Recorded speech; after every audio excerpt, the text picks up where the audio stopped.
I'm sharing my most amazing cilantro chutney recipe, or you can call it cilantro dipping sauce. In a blender, add handful of cilantro, 1 whole jalapeno pepper, 2 cloves of garlic, 1 teaspoon of Tajin powder, 1/4 teaspoon of salt, 1/2 teaspoon of cumin powder, 1/4 cup of yogurt. For mild hot chutney, reduce the garlic and pepper, or remove the seeds from jalapenos. You can alter jalapeno pepper with green chilies and Tajin powder with dry mango powder or lemon juice.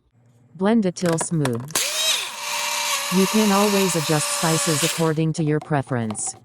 Take it out in serving dish and serve with your favorite cuisine. You can also refrigerate this chutney in airtight container for 1 week. For extra presentation, sprinkle some Tajin powder, crushed cumin seeds, and add a cilantro leaf.